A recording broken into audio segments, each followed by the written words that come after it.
Adrian সবেমাত্র সিঁড়ি দিয়ে নামছিল, কিন্তু চোখের সামনেই নূরকে সাদমানের সাথে কথা বলতে দেখে আদ্রিয়ানের মেজাজ গরম হয়ে যায়। নূরকে সাদমানের সাথে হেসে হেসে কথা বলতে দেখে যেন আদ্রিয়ানের রাগ তরতর করে বেরিয়ে চলেছে। তার সাথে তো নূর কখনো এভাবে হেসে হেসে কথা বলে না, তবে আজ কেন সাদমানের সাথে এভাবে হেসে কথা বলল?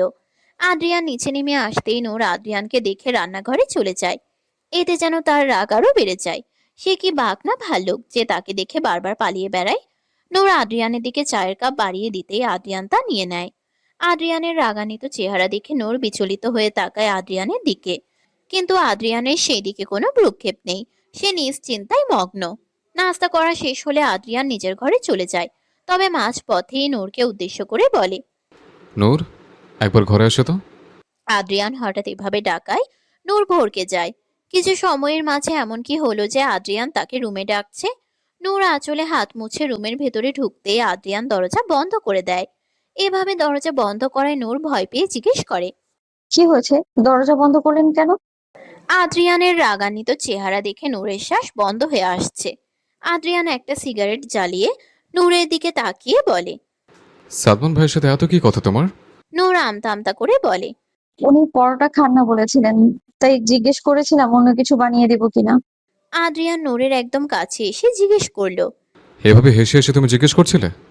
আদ্রিয়ানকে এত কাছে আসতে দেখে নূরের শ্বাস রুদ্ধ হয়ে যাচ্ছে। আদ্রিয়ান যত এগিয়ে আসছে নূর তত পিছিয়ে যাচ্ছে। দেয়ালে পিঠ থেকে গিয়েছে। নূর ভয়ে ভয়ে উত্তর দিল। আ- আমি হাসিনি, শুধু জিজ্ঞেস করেছিলাম। আচমকা আদ্রিয়ান নূরের থুতনি শক্ত হাতে আঁকড়ে ধরে বলল, আমার সামনে তো কখনো হাসিস না, তাহলে পরপুরুষের সাথে এত হেসে হেসে কথা বলার কি আছে? আপনি ভুল বুঝছেন, আমি ওনার সাথে ওভাবে কথা বলিনি। আদ্রিয়ান নূরের মুখে সিগারেটের ধোঁয়া ছেড়ে বলল। আমি তো স্পষ্ট দেখলাম তোমাকে সাদমান ভাইয়ের সাথে কথা বলতে। আদ্রিয়ান এক পলকে তাকিয়ে আছে নূরের দিকে। অতঃপর নূরকে ছেড়ে দিয়ে সে ব্যালকনিতে চলে গেল। সিগারেটের ধোঁয়া মুখে আছড়ে পড়ায় নূরের গলা ধরে গিয়েছে, কাশছে সে। আদ্রিয়ান সিগারেট পায়ের তলায় পিষে বলল।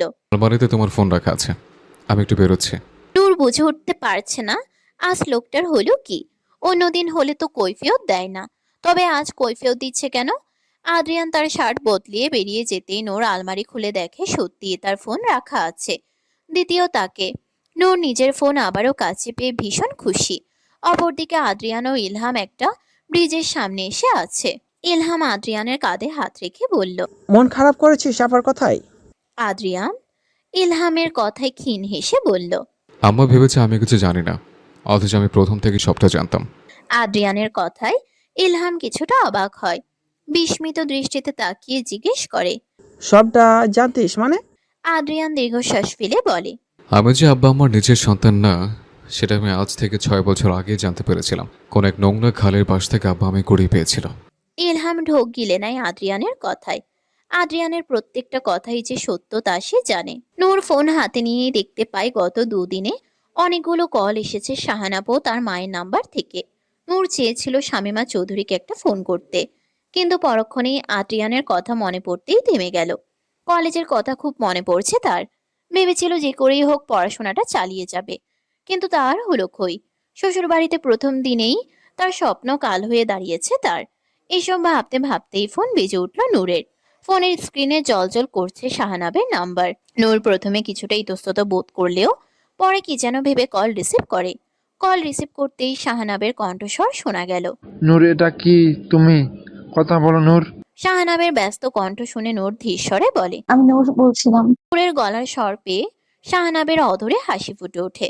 সে উৎসাহিত কণ্ঠে বলে ওঠে, নূর, তুমি ভালো আছো? আমি জানি তুমি ওই বাড়িতে ভালো নেই। শাহানাবের কথায় নূর কিছুক্ষণ চুপ করে রইল, অতঃপর উদাস কণ্ঠে বলল, আমি নূর বলছিলাম, ভালো আছি আমি। আপনি আমায় ফোন করেছেন কেন? আমার কি তোমায় ফোন করার অধিকারটাও নেই নূর? এতটা পর করে দিচ্ছ আমায়। আপনি ভুল বুঝছেন, আমি ওভাবে বলতে চাইনি। আসলে এতবার ফোন করেছেন তো, তাই। তোমার মনে আছে নূর, যখন তুমি কোচিং থেকে ফেরার পথে কৃষ্ণচূড়ার ফুলের দিকে তাকিয়ে থাকতে, আর আমি প্রতিদিন তোমায় নিয়ম করে ফুল ফেলে দিতাম। নূরের মনে পড়ে যায় 2 বছর আগের কথা। কোচিং থেকে ফেরার পথে একটা কৃষ্ণচূড়া ফুলের গাছ ছিল, কিন্তু ফুল বেশ উঁচুতে হওয়ায় নূর নাগাল পেত না। তখন শাহানাব তাকে প্রথমবার ফুল পেড়ে দিয়েছিল। এরপর থেকে প্রতিদিন নিয়ম করে কৃষ্ণচূড়া গাছের সামনে থাকা নিচু দেয়ালের উপর ফুল রেখে যেত নূরের জন্য। হ্যাঁ, মনে আছে। তোমার এখনো কৃষ্ণচূড়া ফুল পছন্দ নূর? হ্যাঁ, পছন্দ। আর আমাকে? নূর এ কথার উত্তর দিতে পারল না, কারণ সে কখনো শাহানাবকে ভালোই বাসেনি। শাহানাব বেয়াকুল কণ্ঠে ওপাশ থেকে বলল, আদ্রিয়ান তোমায় ভালোবাসে না নূর। আদ্রিয়ানের সত্যিটা আমি জানি। শাহানাবের কথায় বেশ অবাক হলো নূর। কোন সত্যির কথা বলছে শাহানাব? কোন সত্যির কথা বলছেন আপনি? শাহানাবের উত্তর শোনার আগেই দরজা খুলে কেউ ভেতরে প্রবেশ করলো। নূর হঠাৎ আদ্রিয়ানকে আসতে দেখে কিছুটা ভড়কে গেল। এখন যদি শাহানাবের সাথে কথা বলার বিষয়টা জেনে যায় তাহলে কেলেঙ্কারি হবে। আদ্রিয়ান নূরকে স্তব্ধ হয়ে দাঁড়িয়ে থাকতে দেখে ভ্রুকুচকে জিজ্ঞেস করে। এভাবে দাঁড়িয়ে আছো কেন? কি হয়েছে? নূর ফোন পেছনে লুকিয়ে বলে। হ্যাঁ, আনো, মাথা ব্যথা করছে। শাহানাব ফোনের ওপাশ থেকে নূরকে ডেকেই চলেছে, তবে নূর ফোন কেটে নিচে চলে যায়। নূর চলে যেতেই আদ্রিয়ান ফিচেল হেসে তাকায় নূরের ফোনের দিকে। অতঃপর নিজের ফোন বের করে দেখে শাহানাবের সাথে নূর কতক্ষণ কথা বলেছে। আসলে আদ্রিয়ান নূরের ফোনের সাথে নিজের ফোন কানেক্ট করে রেখেছে, কিন্তু আজ যখন শাহানাব নূরকে ফোন করলো তখন আদ্রিয়ান তাদের সব কথাই শুনতে পাচ্ছিল। শাহানাবের প্রতি নূরের উদাসীনতা দেখে আদ্রিয়ান মনে মনে বলে, কাল থেকে শুরু হবে আসল খেলা। চোখের সামনে নিজের ভালোবাসার মানুষটাকে অন্য কারোর সাথে দেখে কেমন লাগবে শাহনাব চৌধুরী? এর মাঝেই নূর চা করে নিয়ে আসে আদ্রিয়ানের জন্য। আদ্রিয়ান বাঁকা হেসে নূরকে বলে। কাল থেকে আমি তোমাকে কলেজ দিয়ে আসবো। আদ্রিয়ানের কথা শুনে নূর কিছুটা অবাক হয়। অবিশ্বাস্য দৃষ্টিতে তাকায় আদ্রিয়ানের দিকে। তবে কি সত্যি আদ্রিয়ান তাকে আবারও কলেজ যেতে দিবে? নূর যেন বিশ্বাসই করতে পারছিল না। তাই সে আদ্রিয়ানের কাছে এসে আমতা আমতা করে বলল। সত্যি কি আমি আবারও কলেজে যেতে পারবো? আদ্রিয়ান চায়ে শেষ চুমুক দিয়ে বলল, হ্যাঁ, আমি তোমার বই খাতা নিয়ে আসবো তোমার বাড়ি গিয়ে। আচ্ছা। নূরের মুখ দেখে বোঝা যাচ্ছে আসলে সে কতটা খুশি। আদ্রিয়ান দেখেও না দেখার ভান করে ফোন টিপতে লাগলো। রাতের রান্না বসানো হয়নি। নূরের রান্না করার কথা মনেই ছিল না। সে দৌড়ে রান্নাঘরে যেতেই দেখলো রাহেলা সাহা ফারজানের উপর তার রাগ ঝাড়ছেন। নূর দেখে ঢোক গিলল। না জানি এখন তাকেও হয়তো বকাবকি করবে। নূরকে সামনে এগোতে দেখে রাহেলা সাহা ঝাঁঝালো স্বরে বললেন, নামে বাড়ির বউ হয়েছে, এর চেয়ে ননির পুতুল হয়ে বাপের বাড়ি বসে খেলেই পারতো। রাহেলা সাহার কথা শুনে নূর বুঝতে পেরেছে কথাটা তাকে উদ্দেশ্য করেই বলেছে। নূর মাথা নিচু করে জিজ্ঞেস করে, আম্মা, কি রান্না করব? ফ্রিজে রুই মাছ আছে আর এই ব্যাগে কাতল মাছ রাখা আছে। কিছুক্ষণ আগেই রোশন নিয়ে এসেছিল। রুই আর কাতল দুটোই রান্না করবে। মাছের কথা শুনে নূরের মুখ ছোট হয়ে যায়। মাছ তো সে কাটতে পারে না। এখন যদি রাহেলা সাহাকে বলে তাহলে হয়তো আবারও কথা শোনাবে। কি করবে বুঝতে না পেরে সে দাঁড়িয়ে থাকে। রাহেলা সাহা নূরকে দাঁড়িয়ে থাকতে দেখে ধমক দিয়ে বললেন। কি হলো, দাঁড়িয়ে আছো কেন? রাহেলা সাহার ধমক খেয়ে নূর ঈষৎ কেঁপে ওঠে। তড়িঘড়ি করে বলে, যাচ্ছি আম্মা। নূর দেখে বড় বড় চারটে মাছ, কিন্তু কি করে কাটবে বুঝতে পারছে না। রাহেলা সাহা চিংড়ি মাছ নিয়ে পাশে বসলেন চিংড়ি মাছ পরিষ্কার করার জন্য। নূরকে এখনো বসে থাকতে দেখে তিনি এবার বিরক্তিকর কণ্ঠে বললেন, তোমার সমস্যাটা কোথায় আমি বুঝতে পারছি না। কাজ করার ইচ্ছে নেই নাকি? সেই তখন থেকেই হয় দাঁড়িয়ে আছে না হয় বসে আছে। নূর রাহেলা সাহার কথা শুনে যেই না কাতলা মাছ ধরতে যাবে অমনি মাছটা লাফিয়ে উঠল। মাছকে লাফাতে দেখে নূর চিৎকার করে উঠে রাহেলা সাহার পিছনে দাঁড়িয়ে পড়ল। নূরকে এভাবে চিৎকার করতে দেখে রাহেলা সাহা নিজেও ভয় পেয়ে যান। বাড়ির সকলে ভিড় জমিয়েছে রান্নাঘরের সামনে। আদ্রিয়ান সবেমাত্র সিগারেট মুখে নিচ্ছিল, কিন্তু হঠাৎ নূরের চিৎকার শুনে দৌড়ে রান্নাঘরে চলে এলো। সে ভেবেছিল হয়তো হাত পুড়ে ফেলেছে, কিন্তু রান্নাঘরে আসতেই দেখে নূর রাহেলা সাহার পেছনে দাঁড়িয়ে আছে। সুরাইয়া সাহা হাঁপাতে হাঁপাতে বললেন, কি হলো মেয়ে, এভাবে চেঁচালে কেন? কি হয়েছে?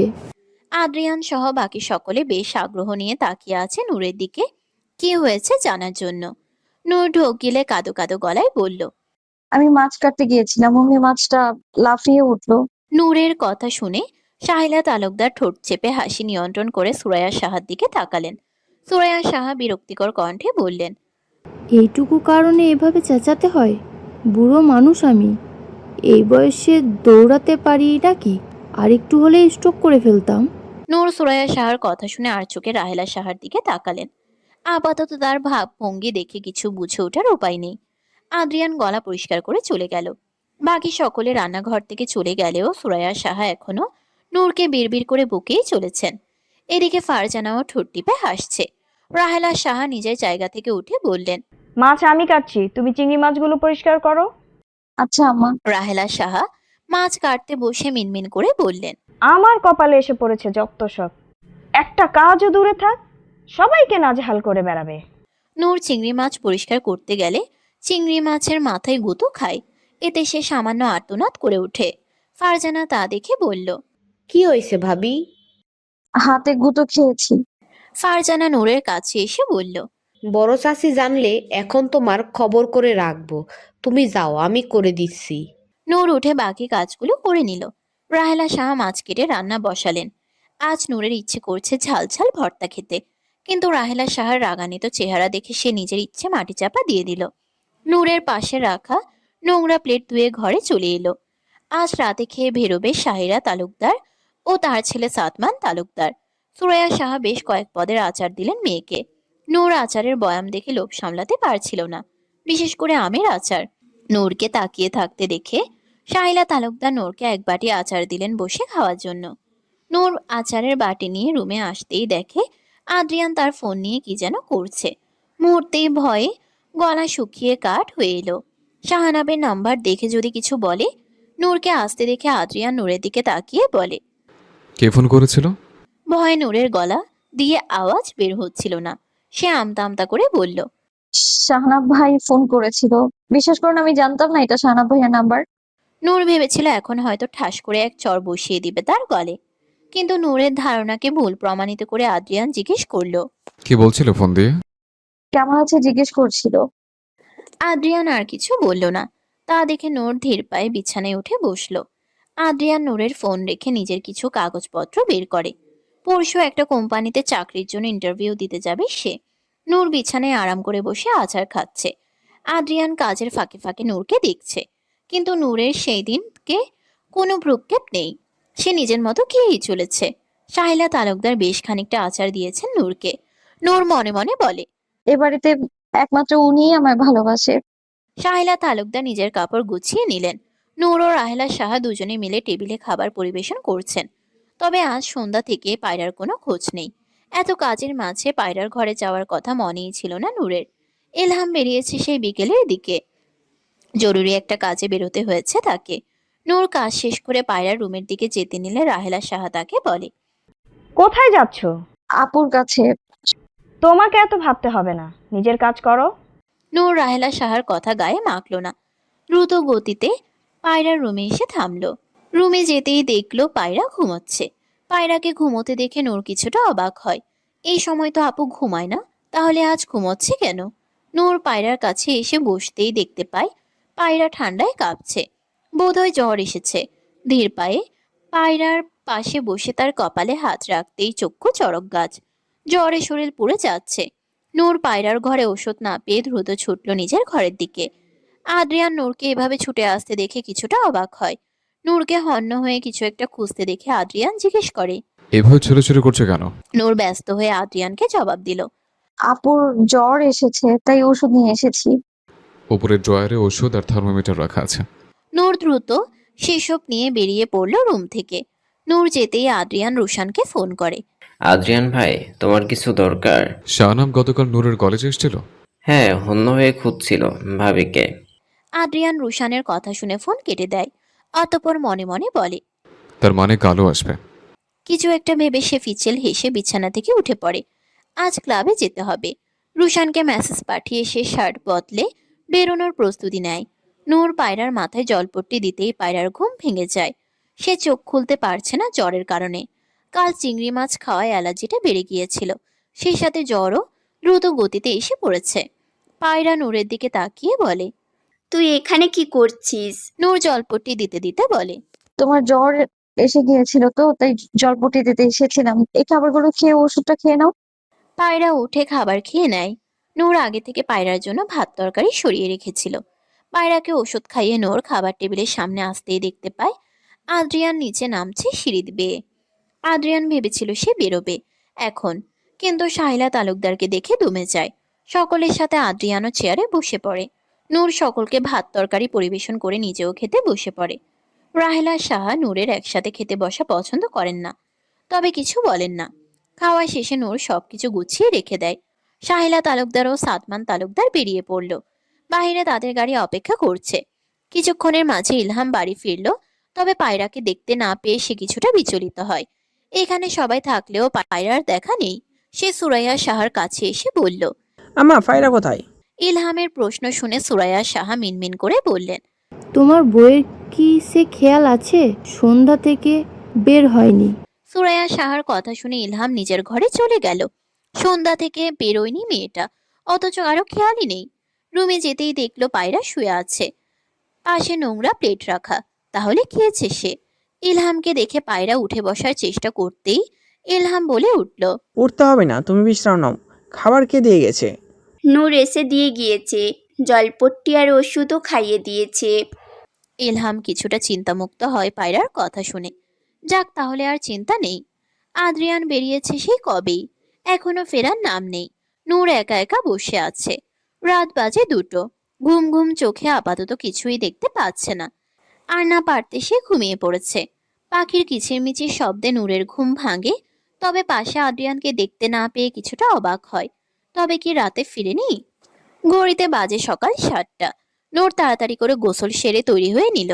আজ কলেজে যেতে হবে। পেছনে কারো পায়ের শব্দ শুনতে পেয়ে সে দেখলো আদ্রিয়ান দাঁড়িয়ে আছে, তার হাতে একটা ব্যাগ। আদ্রিয়ানকে ভেতরে আসতে দেখে নূর উৎসুক চোখে তাকিয়ে আছে আদ্রিয়ানের দিকে।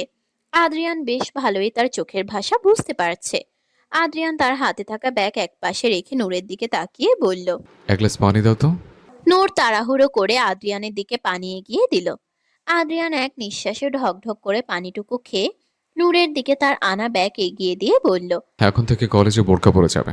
এখানে তোমার জন্য বোরকা আর নিকাব দুটোই রাখা আছে। নূর আদ্রিয়ানের কথা শুনে বেশ কিছুটা অবাক হয়, কারণ সচরাচর সে বোরকা পরে কলেজে যায় না। তবে সে কিছু না বলে আদ্রিয়ানের হাত থেকে ব্যাগ নিয়ে সেখানে থাকা বোরকাটা বের করে দেখতে থাকে। কালো বোরকা ও কালো নিকাব এনেছে আদ্রিয়ান। নূর কলেজের ড্রেস ও হিজাব বদলে সুতির একটা 3 পিস পরেছে। বোরকা ও নিকাব পরে তৈরি হয়ে নিল কিছু সময়ের মাঝে। আদ্রিয়ান বাইকের চাবি নিয়ে দরজার দিকে এগোতেই নূরও তার পিছনে চলতে শুরু করলো। রাহেলা সাহা রান্নাঘরে পিঠা বানানোর তৈয়ারি করছিলেন। ঠিক তখনই নূর ও আদ্রিয়ানকে একসাথে বেরোতে দেখে তিনি এগিয়ে এসে বললেন, সাত সকালে কোথায় যাচ্ছ তোমরা? নূর রাহেলা সাহার কথা শুনে কিছুটা ভয় পায়। এখন যদি উল্টোপাল্টা কিছু বলে তাহলে হয়তো কলেজ যাওয়া হবে না। আদ্রিয়ান মায়ের কথায় হিয়ালিপূর্ণ ভাষায় উত্তর দিয়ে বলে, নূরকে কলেজ ছাড়তে যাচ্ছে। আদ্রিয়ানের কথা শুনে রাহেলা সাহা কিছুটা অবাক হন, সেই সাথে তিনি রেগে যান।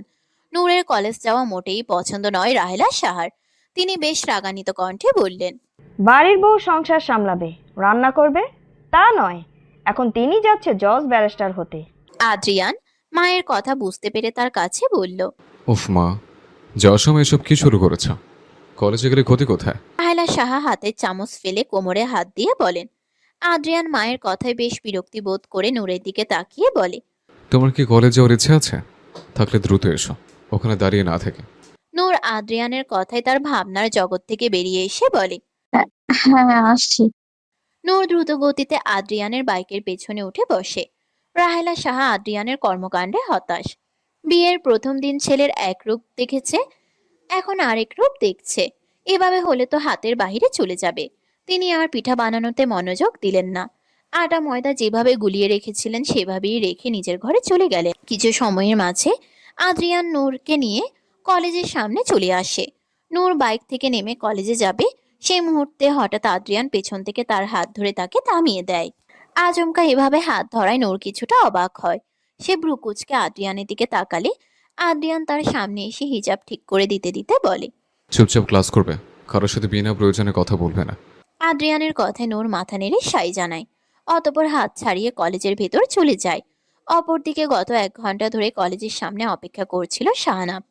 তার দৃঢ় বিশ্বাস ছিল নূর আসবে। নূরকে বোরকা পরা দেখে প্রথমে চিনতে পারেনি শাহানাব, তবে আদ্রিয়ানকে দেখে সে বুঝতে পারে এটাই তার নূর। বোরকার আড়ালে নূরের শুধুমাত্র চোখ জোড়া দেখা যাচ্ছিল। শাহানাব পলকহীনভাবে সেই চোখ জোড়ার দিকে তাকিয়ে আছে। তবে আদ্রিয়ানকে নূরের কাছাকাছি আসতে দেখে হাতের মুঠি শক্ত করে দাঁড়িয়ে থাকে সে। নূর চলে যেতেই আদ্রিয়ান শাহানাবের পাশে এসে সিগারেট ধরায়। শাহানাব ক্ষুব্ধ দৃষ্টিতে তাকিয়ে আছে আদ্রিয়ানের দিকে, অথচ আদ্রিয়ানের সেদিকে কোনো খেয়াল নেই। সে ভাবলেশহীনভাবে সিগারেট ফুঁকছে। শাহানাব আদ্রিয়ানের পাশে বসতেই আদ্রিয়ান হো হো করে হেসে ওঠে। কেমন লাগছে শাহানাব চৌধুরী? আদ্রিয়ানের কথায় শাহানাবের রাগ তরতর করে বেড়ে চলেছে। আদ্রিয়ান ভালো করে পরখ করলো শাহানাবকে। মাত্র কয়দিনেই চোখের নিচে কালি জমেছে। উস্কো খুস্কো চুল দেখে মনে হচ্ছে কতদিন চুলে চিরুনির স্পর্শ করায়নি। শাহানাব মলিন কণ্ঠে বলল, কেন এমন করছিস আদ্রিয়ান? তোর শত্রুতা আমার সাথে, তবে কেন মাঝখানে নূরকে টেনে আনলি? প্লিজ আদ্রিয়ান, তোর কাছে আমি হাত জোর করে ভিক্ষা চাইছি নূরকে। তুই বললে আমি এই ভরা রাস্তার মাঝে তোর পায়ে ধরে নূরকে ভিক্ষা চাইব। শাহানাব এক নিঃশ্বাসে পুরো কথাটা বলল। আদ্রিয়ান তা শুনে বাঁকা হেসে হাতের সিগারেট ধুলো মাখা রাস্তায় ফেলে দিয়ে বলল, নূরকে আমি এত সহজে ছাড়বো না শাহানাব চৌধুরী। তোকে মারতে আমি নূরকে ব্যবহার করব। তেলে তেলে শেষ করবো নূরকে, তাও তোর চোখের সামনে। অথচ তুই তা কোনো অধিকারটুকুও পাবি না। আদ্রিয়ানের কঠোর স্বর শুনে শাহানাবের সেই আশাটুকুও বিলীন হয়ে গেল। সে রাগান্বিত দৃষ্টিতে আদ্রিয়ানের কলার ধরে বলে, আমি নূরকে সবটা বলবো। তোর কুকীর্তি সব নূরের কাছে ফাঁস করব আমি। আদ্রিয়ান ফিচেল হেসে শার্টের কলার থেকে শাহানাবের হাত সরিয়ে দিয়ে বলল, যা খুশি কর। আদ্রিয়ান শাহ কোনো কিছুকে ভয় পায় না, বুঝলি? আদ্রিয়ান শীষ বাজাতে বাজাতে বাইক নিয়ে চলে গেল। শাহানাব দু হাতে নিজের চুল খামছে ধরল। মাঝে পড়ে নূরের জীবনটা নষ্ট হচ্ছে। প্রচন্ড রৌদ্রের তাপ আজকে, মাটি ফেটে চৌচির। শাহানাব এই প্রখর রোদের মাঝেও দাঁড়িয়ে রইল নূরের কলেজের সামনে। এক পাও নড়ল না সেখান থেকে। সকাল থেকে পেটে কিছু পড়েনি, শরীর বেশ ক্লান্ত লাগছে। গতকাল হাসপাতাল থেকে ফিরেছে, ঘামে ভিজে শরীরে থাকা শার্ট আষ্টে পিষ্টে লেগে রয়েছে। টানা 2 ঘন্টা পর সকল ছাত্রছাত্রীরা টিফিনের উদ্দেশ্যে বেরিয়েছে। নূরকে বের হতে দেখে শাহানাব দৌড়ে গেল তার কাছে। কলেজে থাকা বাকি ছাত্রছাত্রীরা তাদের দিকেই তাকিয়ে আছে। শাহানাব সেসবের পরোয়া না করে নূরের কাছে এসে বলল, কেমন আছো নূর? আজ শাহানাবকে অন্যরকম লাগছে নূরের কাছে। আগে অনেকবারই শাহানাবকে দেখেছে সে, তবে আজ যেন ব্যতিক্রম লাগছে তাকে। হঠাৎ এভাবে আসায় নূর কিছুটা ইতস্তত বোধ করে বলল, ভালো আছি, আপনি এখানে? নূর, আমার তোমাকে জরুরি কিছু কথা বলার ছিল। এখন বলতে না পারলে হয়তো আর বলা হবে না। বলুন, কি বলতে চান? আমি শাহানাব কিছু বলার আগেই একটা ছেলে আসে নূরের হাতে কিছু চিপস দিয়ে বলল, ভাবি, আদ্রিয়ান ভাই বলেছে আপনাকে এগুলো দিতে। আদ্রিয়ার নাম শুনতেই নূর ভয়ে ঢোক গিলে নেয়। এদিক ওদিক তাকাতেই দেখে রুশান টঙের দোকান থেকে দেখছে। ব্যাপারটা বুঝতে পেরে নূর চলে যেতে নিলে শাহানাব নূরের হাত ধরে আটকে বলে, নূর, আগে আমার কথাটা শুনে যাও। নূর বেশ অস্থির কণ্ঠে বলল, আমার হাত ছাড়ুন শাহানাব ভাই। নূর মোচড়ামুচড়ি করার এক পর্যায়ে হাত ছাড়াতে সক্ষম হয়। অতঃপর দৌড়ে ক্লাসের ভেতরে চলে যায়। আজ হয়তো তার উপর ঝড় বয়ে যাবে। শাহানাব নূরের চলে যাওয়া দেখে হতাশ হলো কিছুটা। দীর্ঘশ্বাস ফেলে চলে এলো আগের জায়গায়। অপরদিকে আদ্রিয়ান ভিডিও কলে সবটা দেখছিল। রাগের পরিমাণ এত বেশি বৃদ্ধি হলো যে সে তার হাতে থাকা কাচের গ্লাস মুহূর্তের মাঝেই ভেঙে গুঁড়ো গুঁড়ো করে ফেলল। নূর আদ্রিয়ানের কথা চিন্তা করতেই বারবার কেঁপে উঠছে। নূরকে বিষণ্ণ মনে বসে থাকতে দেখে প্রভা তার কাছে বলল, কি হয়েছে তোর, মন খারাপ? নূর প্রভার দিকে তাকিয়ে ঠোঁট ভিজিয়ে বলল, কিছু না, এমনিতেই খারাপ লাগছিল তাই। প্রভা আর কথা বাড়ায় না। ক্লাস শেষে নূর ভয়ে ভয়ে বেরিয়ে আসতেই দেখে আদ্রিয়ান বাইক নিয়ে দাঁড়িয়ে আছে। কিছুটা দূরেই দাঁড়িয়ে আছে শাহানাব, ব্যাকুল দৃষ্টিতে তাকিয়ে আছে নূরের দিকে। কিন্তু নূর ভয়ে তার দিকে তাকালো না। নূরকে দাঁড়িয়ে থাকতে দেখে আদ্রিয়ান দাঁতে দাঁত পিষিয়ে বলল, বাইক উঠে বসো। নূর আদ্রিয়ানের কণ্ঠস্বর শুনে বাইকে উঠে বসলো। আজ খুব দ্রুত গতিতে বাইক চালাচ্ছে আদ্রিয়ান। কিছু সময়ের মাঝেই তারা সাহা বাড়িতে পৌঁছে যায়। আপাতত বাড়িতে কেউ নেই। রাহেলা সাহা সুরাইয়া সাহাকে নিয়ে বেরিয়েছেন। আদ্রিয়ান বাইকের চাবি নিয়ে শক্ত করে নূরের হাত চেপে ধরলো। অতঃপর টানতে টানতে নিয়ে গেল তাদের জন্য বরাদ্দকৃত রুমে। হঠাৎ এভাবে টেনে নিয়ে যাওয়ায় নূর টাল সামলাতে পারছে না। সে হোঁচট খেয়ে পড়তে নিল সিঁড়িতে। তারপরেও আদ্রিয়ানের থামার কোনো নাম নেই। এক প্রকার জোর করে নিয়ে গেল রুমে। নূরকে ঘরের ভেতর ঢুকিয়ে দরজা লক করে দেয় আদ্রিয়ান। নূর বেশ ভয় পেয়ে আছে। আদ্রিয়ান নূরকে উদ্দেশ্য করে বলল, বোরকা খোল। আদ্রিয়ানের চিৎকার শুনে নূর দ্রুত বোরকা খুলে তার থেকে বেশ কিছুটা দূরে দাঁড়ালো। আদ্রিয়ান তার প্যান্টের বেল্ট খুলে নূরের দিকে এগোতে লাগলো। আদ্রিয়ান যত এগোচ্ছে নূর ততই পেছাচ্ছে। দরজায় পিঠ থেকে যাওয়ায় আর পেছনে যেতে পারল না নূর। আদ্রিয়ান নূরের কাছে এসে ফিসফিসিয়ে বলল। শাহানাব হাত ধরার সময় খুব ভালো লেগেছিল, তাই না? আদ্রিয়ানের কথা শুনে নূর বুঝতে পারে আদ্রিয়ান সবটা জানে। সে ভয়ে এক প্রকার কেঁদে কেঁদে বলে। বিশ্বাস করুন, আমি চাইনি কথা বলতে। আমি চলে যাচ্ছিলাম, উনি আমার হাত ধরেছিল, আমি ছাড়ানোর চেষ্টা করেছিলাম। আদ্রিয়ান বাঁকা হেসে নূরের চোখের পানি তার আঙ্গুল দিয়ে মুছে বলে। এতদিন পর শাহানাবকে দেখে আর নিজেকে সামলাতে পারো নাই, তাই তো? আদ্রিয়ানের গলার স্বর আরো ভয়ঙ্কর হয়ে উঠেছে। নূরের কাঁদতে কাঁদতে হেঁচকি উঠে গিয়েছে। আদ্রিয়ান আচমকা নূরের চুলের মুঠি ধরে মেঝেতে ধাক্কা মেরে ফেলে দেয়। হঠাৎ এভাবে ফেলে দেওয়ায় নূর কোমরে ব্যথা পায় খানিকটা। আদ্রিয়ান তার বেল্ট হাতের মুঠোয় পেঁচিয়ে নূরের শরীরে ঠাস করে বসিয়ে দেয়। ব্যথার তাড়নায় চিৎকার করে ওঠে নূর। আদ্রিয়ান আবারও এক ঘা দিয়ে বলে। তোকে মানা করেছিলাম না শাহানাবের আশেপাশে না যেতে? খুব পাখা গজিয়েছে না তোর? আজ তোর পাখা ছাঁটাই করবো আমি। ছেড়ে দিন আমায়, আমার কষ্ট হচ্ছে খুব। আদ্রিয়ান থামল না। একে একে 11 বার আঘাত করার পর আবারও আঘাত করতে নিলে নূর ব্যথাতুর কণ্ঠে খুব কষ্টে বলল। আমায় আর মারবেন না, আমি আর সহ্য করতে পারছি না, দয়া করে থামুন। নূরের আর্তনাদ শুনে পায়রা ছুটে আসে আদ্রিয়ানের রুমের সামনে। দরজায় কড়া নাড়তে থাকে বেশ জোরে, তবে আদ্রিয়ানের সেদিকে কোনো ভ্রুক্ষেপ নেই। সে হাতের বেল্ট ফ্লোরে ছুঁড়ে ফেলে নূরের সামনে এসে দাঁড়ালো। অতঃপর ঝাঁঝালো কণ্ঠে বলল। সহ্য করতে না পারলে মরে যা, এখন থেকে এটাই তোর নিত্যদিনের সঙ্গী। নূর আর কিছু বলার সুযোগ পেল না, তার আগেই জ্ঞান হারিয়ে ফেলল। শরীরে থাকা সুতির থ্রি পিসের কিছু অংশ রক্তে ভিজে একাকার। আদ্রিয়ান নূরের দিকে ফিরেও তাকালো না। ক্লান্ত শরীর নিয়ে বাথরুমে চলে গেল। এই মুহূর্তে গোসল না করলে হবে না। অপরদিকে নূরের চিৎকার শুনে পায়রা তার দুর্বল শরীর নিয়ে আদ্রিয়ানের রুমের দরজায় ধাক্কা দিয়ে চলেছে, তবে আদ্রিয়ান খুলেনি। গতকালকে জ্বর ছাড়েনি এখনো পায়রার শরীর থেকে। নূরের কোনো আওয়াজ শব্দ না পেয়ে সে ভয় পেয়ে গিয়েছে। আর দরজায় ধাক্কা দেওয়া সম্ভব না তার পক্ষে। প্রায় আধ ঘন্টা পর আদ্রিয়ান দরজা খুলে। আদ্রিয়ান দরজা খুলতেই পায়রা আদ্রিয়ানের পাশ কেটে দৌড়ে নূরের কাছে যায়। নূরের দুর্বল দেহখানা পড়ে আছে মেঝেতে। পায়রা ঘরের লাইট জ্বালাতেই দেখতে পায় নূরের অবস্থা। পায়রা নূরের এই অবস্থা দেখে ফুপিয়ে কেঁদে ওঠে। নূরকে জড়িয়ে ধরে আদ্রিয়ানের দিকে তাকিয়ে চিৎকার করে বলে। তুমি কি মানুষ? এভাবে তো মানুষ একটা কুকুরকেও মারে না। কি অবস্থা করেছো তুমি আমার বোনের? আদ্রিয়ান ভাবলেশহীন ভাবে বলে। তুমি নিজের ঘরে যাও, এটা আমাদের স্বামী স্ত্রীর ব্যাপার। নূর আমার বোন হয়। তোমার স্ত্রী হওয়ার আগে নূর আমার বোন। আগে জানলে তোমার মতো পশুর হাতে আমি কখনো আমার বোনকে তুলে দিতাম না। তুমি কি নূরের সিদ্ধান্ত নেওয়ার? বেশি বাড়াবাড়ি করবে না, নয়তো। নয়তো কি? নয়তো কি? তুমি খুব ভালো করেই জানো, তাই নিজের সীমার মাঝে থাকতে শেখো। পায়রা জানে আদ্রিয়ান কতটা বেয়াদব। আপাতত বোনকে এই অবস্থায় রেখে আদ্রিয়ানের সাথে ঝগড়া করার কোনো ইচ্ছে নেই তার। আদ্রিয়ান পায়রাকে সরিয়ে নূরকে বিছানায় শুয়ে দিয়ে বলে।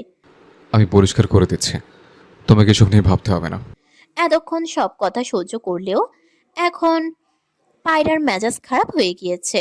এখন পায়রার মেজাজ খারাপ হয়ে গিয়েছে আদ্রিয়ানের কথা শুনে। সে আদ্রিয়ানকে ধাক্কা দিয়ে বলে। কি পেয়েছো তুমি আমার বোনকে? বিয়ে হয়েছে বলে কি কিনে নিয়েছো তুমি ওকে? শুনে রাখো, নূরের বড় বোন এখনো বেঁচে আছে। আমার বোনের খেয়াল আমি খুব রাখতে পারবো। আদ্রিয়ান পায়রার কথার জবাব দেওয়ার আগে পায়রা নূরের একটা ওড়না নিয়ে বাথরুমে চলে গেল। পায়রা নূরের কাপড় বদলাবে বুঝতে পেরে আদ্রিয়ান ঘর থেকে বেরিয়ে গেল। আজ রাগটা একটু বেশি উঠে গিয়েছে তার। আদ্রিয়ান সিগারেট ধরানোর জন্য পকেটে হাত দিতেই দেখে একটাও সিগারেট অবশিষ্ট নেই সেখানে। এই মুহূর্তে সিগারেট খুব প্রয়োজন তার।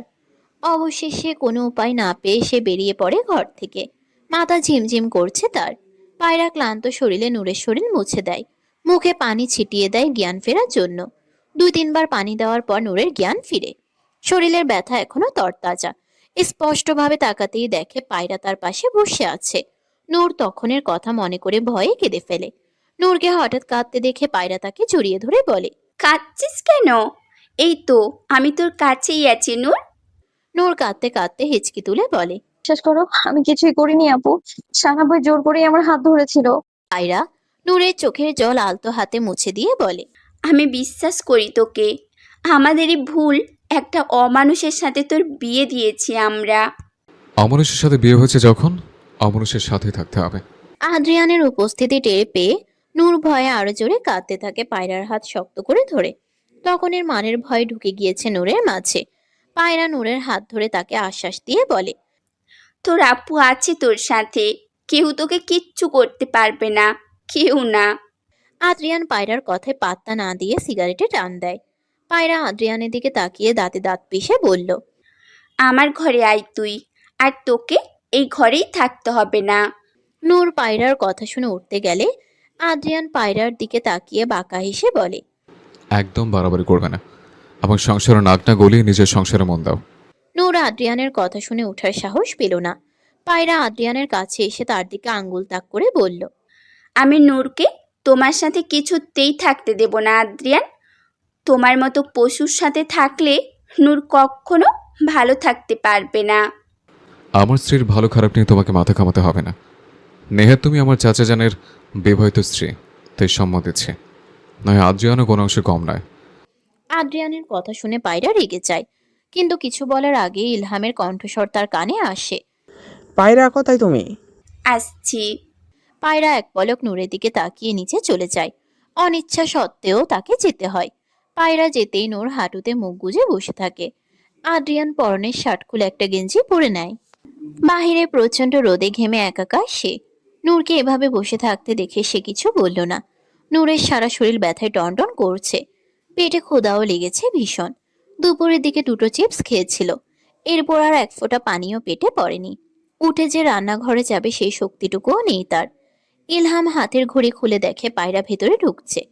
ইলহাম পায়রার কাছে এসে তার কপালে হাত দিয়ে পরখ করে দেখে জ্বর আগের মতো নেই, স্বাভাবিক তাপমাত্রা। এখনো কি দুর্বল লাগছে? পায়রা ইলহামের কথার উত্তর না দিয়ে বলল, আপনি কিছু একটা ব্যবস্থা করুন আদ্রিয়ানের। আদ্রিয়ান নূরকে। ইলহাম পায়রার কথায় গুরুত্ব না দিয়ে আরাম করে বসলো বিছানায়। পায়রা বেশ রাগান্বিত স্বরে বলল, আপনি আমার কথা শুনছেন? হ্যাঁ, শুনছি। ইলহামের ভাবলেশহীন উত্তরে পায়রা যেন আশাহত হলো। সে ইলহামের পাশে বসে ইলহামের হাত নিজের হাতের মুঠোয় নিয়ে বলল, আপনি কিছু একটা ব্যবস্থা করুন। এভাবে চলতে থাকলে আদ্রিয়ান নূরকে মেরে ফেলবে।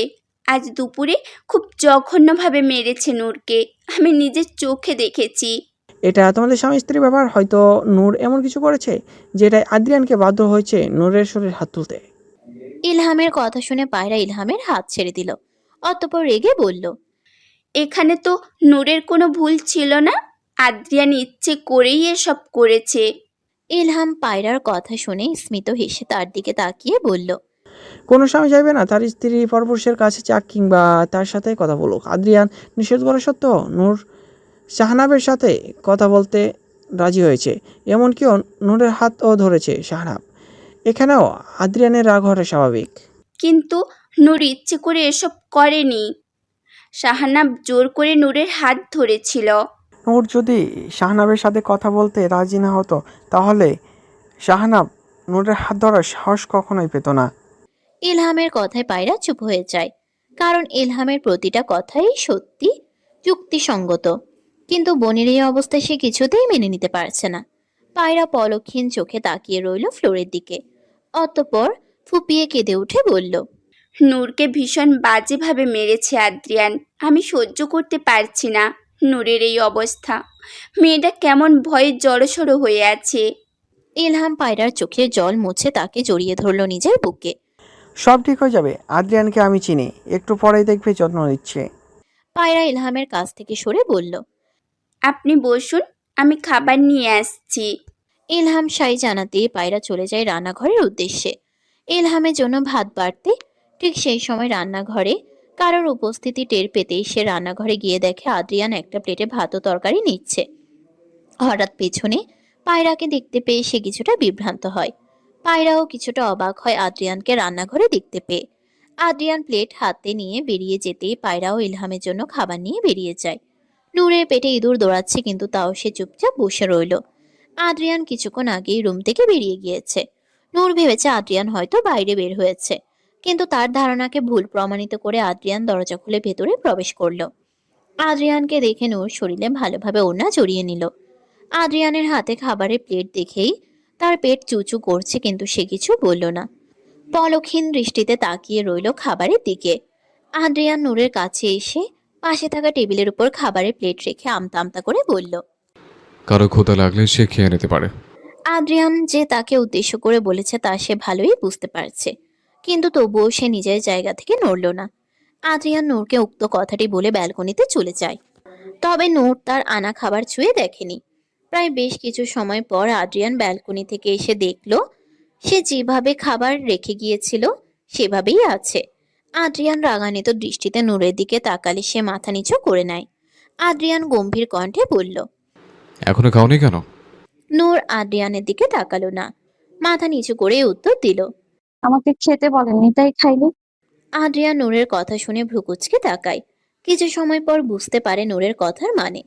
আদ্রিয়ান গলা পরিষ্কার করে নূরের দিকে প্লেট এগিয়ে দিয়ে বলল। তাড়াতাড়ি খাওয়া শেষ করো। নূর এক পলক আদ্রিয়ানের দিকে তাকিয়ে তার হাত থেকে প্লেট নিয়ে খেতে শুরু করলো। সূর্যের অস্তিত্ব ধীরে ধীরে বিলীন হতে লাগলো। চারদিকে ঘন অন্ধকার নেমে এসেছে। জোনাকি পোকারা উকি দিচ্ছে এদিক সেদিক। রাহেলা সাহা সবেমাত্র ফিরেছেন সুরাইয়া সাহাকে নিয়ে। সুরাইয়া সাহার হাঁটুর ব্যথাটা বেড়েছে, তাই তাকে নিয়ে ডাক্তারের কাছে গিয়েছিলেন রাহেলা সাহা। বাড়িতে এসে কাউকে দেখতে না পেয়ে তিনি কিছুটা অবাক হন। সুরাইয়া সাহাকে তার ঘরে পৌঁছে দিয়ে তিনি আদ্রিয়ানের ঘরে এসে দেখেন নূর এই সময় ভাত খাচ্ছে। নূরকে এই সময় খেতে দেখে তিনি কপাল কুঁচকে বললেন। এটা খাওয়ার সময় হলো? হঠাৎ রাহেলা সাহাকে দেখে নূরের হাত থেমে গেল। মাত্র মুখে দিতে নিয়েছিল সে। আদ্রিয়ান রাহেলা সাহাকে দেখে বলল। মা, কোথায় গিয়েছিলে দাদিজানকে নিয়ে? তোমার দাদি জানের হাঁটুর ব্যথা বেড়েছে, তাই ডাক্তারের কাছে নিয়ে গিয়েছিলাম। নূরকে বসে থাকতে দেখে আদ্রিয়ান গম্ভীর কণ্ঠে বলল। কি হলো, খাচ্ছ না কেন? এই তো খাচ্ছি। রাহেলা সাহা তাকিয়ে থাকায় নূর কিছুটা ইতস্তত বোধ করলো। তবে আদ্রিয়ানের কথায় সে আবারও খাওয়া আরম্ভ করতেই রাহেলা সাহা বলে উঠেন। খাওয়া শেষ হলে রান্নাঘরে গিয়ে রান্না বসিয়ে আমাকে উদ্ধার করো। রাহেলা সাহা চলে যেতেই নূর তাড়াতাড়ি খাওয়া শেষ করে রান্নাঘরে চলে যায়। রাহেলা সাহা ফ্রিজ থেকে কিছু সবজি ও মুরগি বের করে কাটার জন্য। ফারজানা আজ আসেনি, তার বাবা অসুস্থ থাকায় ছুটি নিয়েছে আজ। নূর লাউ ও কাকরোল দেখে জিভ দিয়ে ঠোঁট বেছায়। পুরো শরীর এখনো ব্যথায় টনটন করছে। নূর দেখলো তার পায়েও মারের দাগ পড়েছে। ফর্সা চামড়ায় মারের দাগ স্পষ্ট। পায়ের উপরিভাগের দাগটা ভীষণ জলজল করছে। নূরের বসতে খুব কষ্ট হচ্ছে। বসে তরকারি কাটা এখন তার জন্য বেশ কষ্টকর লাগছে। ওড়না একপাশে রেখে সে টমেটো কাটতে নিলে ব্যথায় কুকিয়ে ওঠে। বসে কাজ করা সম্ভব না আপাতত তার পক্ষে। এই মুহূর্তে রাহেলা সাহা এসে যদি দেখেন এখনো কাটা হয়নি, তাহলে হয়তো আজ তার কপালে ভীষণ দুঃখ রয়েছে। নূর হাজার চেষ্টা করেও একটা টমেটোও কাটতে পারল না। বুঝতে গেলেই পায়ে ব্যথা করছে। উপায় না পেয়ে সে ওদিক ওদিক তাকিয়ে পায়রার ঘরের দিকে এগিয়ে যায়। পায়রা ধুয়ে রাখা কাপড় তার ব্যালকনিতে শুকোতে দিচ্ছিল, কিন্তু হঠাৎ নূরকে তার ঘরে আসতে দেখে কিছুটা অবাক হয়। এই সময় তো নূরের বিশ্রাম করার কথা। পায়রা নূরের কাছে যেতেই নূর পায়রাকে মলিন কণ্ঠে বলে। আপু, আমার একটা সাহায্যের প্রয়োজন ছিল। কি লাগবে বল, ব্যথা করছে এখনো? আমাকে একটু সবজিগুলো কেটে দাও। আমি বসে কাটতে পারছি না, শরীর প্রচন্ড ব্যথা। পায়রা নূরের কথা শুনে বাকরুদ্ধ হয়ে যায়। এই সময় তো নূরের বিশ্রাম করার কথা, তা না করে কাজ করছে, তা ওই দুর্বল শরীর নিয়ে। পায়রা নূরের দিকে তাকিয়ে রাগান্বিত স্বরে বলল। তোকে কাজ করতে কে বলেছে? ঠিক মতো দাঁড়াতে পারছিস না, অথচ কাজ করতে চলে এলি। আম্মা বলে গেল সবজিগুলো কেটে রাখতে, তাই। পায়রার নূরের কথা শুনে দীর্ঘশ্বাস ফেলে বেরিয়ে গেল। নূর পায়রার পিছু পিছু এসে দাঁড়ালো রান্নাঘরে। পায়রা সবগুলো সবজি কেটে মুরগি কাটার প্রস্তুতি নিতে লাগলো। রাহেলা সাহা রান্নাঘরে এসে নূরকে দাঁড়িয়ে থাকতে দেখে বলল। কি হলো, তুমি দাঁড়িয়ে আছো কেন? আর পায়রা, তোমাকে এসব করতে কে বলেছে? পায়রা রাহেলা সাহার দিকে তাকালো না। সে নিজের কাজ করতে করতেই উত্তর দিল। আমার বোনের খেয়াল তো আমাকেই রাখতে হবে, তাই নিজ থেকেই করছি। কি বলতে চাইছো? আমরা নূরের খেয়াল রাখি না? পায়রা নিজের হাতের কাজ রেখে রাহেলা সাহার দিকে তাকিয়ে তারপর বলল। খেয়াল রাখলে এই ব্যথাযুক্ত শরীর নিয়ে কাজ করতে বলতেন না আপা? অন্ধকার ঘরের এক কোণায় জড়সড় হয়ে বসে আছে শাহানা। অন্ধকার ঘরে মেঝেতে ছড়িয়ে ছিটিয়ে রয়েছে ঘরের বেশিরভাগ জিনিসপত্র। ভাঙা পারফিউমের বোতল থেকে কড়া গন্ধ বের হচ্ছে। শামীমা চৌধুরী তখন থেকে দরজা ধাক্কিয়ে চলেছেন, কিন্তু শাহনাবের কোনো সাড়া শব্দ নেই। সে নিশ্চুপ হয়ে বসে আছে আগের মতো।